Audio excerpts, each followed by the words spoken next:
Are you tired of playing Metal Gear Solid like a coward with stealth, then spit on enemies as a giant monkey in Toki going apespit? I'm combining two intros into one. It's Metal Gear Rising: Revengeance, which has a lot to live up to, because the Metal Gear Solid fans expect a lot from it.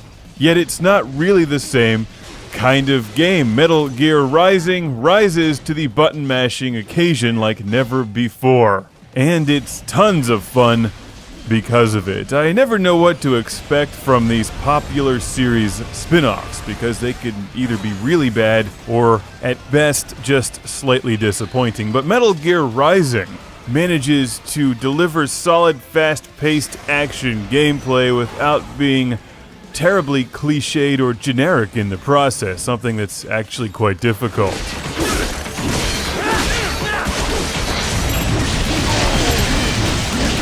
He slices, he dices, he juliennes. Raiden is also handy in the kitchen. It took me a while to get into the style of gameplay and the writing, but I like the fact Metal Gear Rising doesn't take itself too seriously, and it knows how to make fun of the Metal Gear series. Kev, I'll blend right in.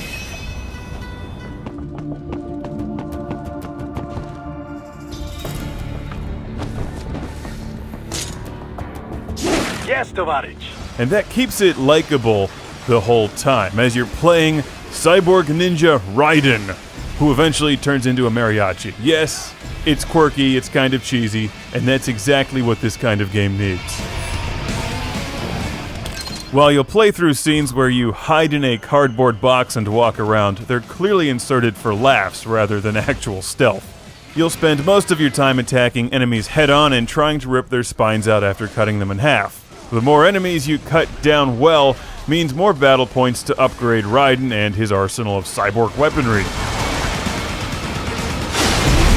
You're scored after each battle or series of battles, and the better you do, the more points you earn to upgrade Raiden and increase his health, attack, power, stylish dress, all things that you'll want to do because the battles get pretty intense after a while and move faster than the speed of light, so just try to not get hit.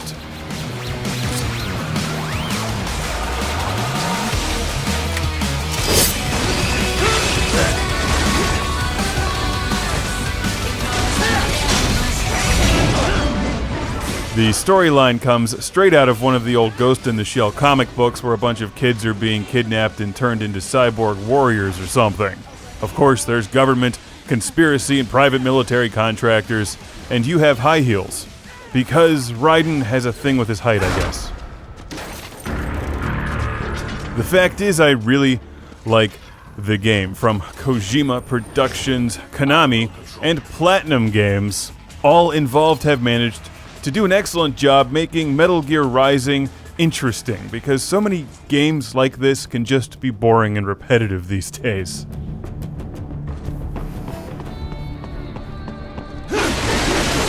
Hey, it could be a Decepticon posing as Optimus Prime. It's better to be safe than sorry. You know, in a way, this kind of reminds me of Vanquish, except completely different.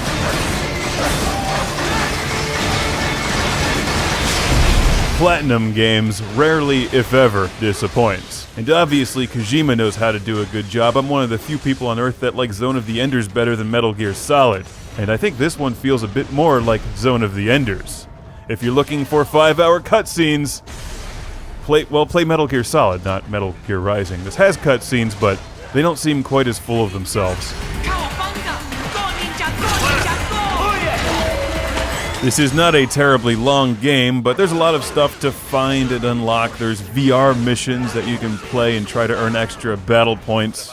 And I'm sure there'll be DLC, but there's enough to keep you busy for a while. And I like that they didn't waste any effort on Me Too multiplayer. The kind of crap corporate reviews love because their marketing departments tell them they have to, but I'd rather see the developers focus on the single-player campaign and replayability, rather than desperately attempting to put tired multiplayer modes into a non-multiplayer game.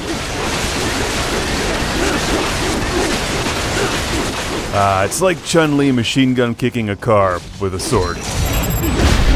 What a great game. Metal Gear Rising: Revengeance. Rated M for marvelous. Highly recommended for fans or not fans of the Metal Gear series. Unless you really like stealth, but I like to make as much noise as possible. Turn it up to 15 and let the good times roll.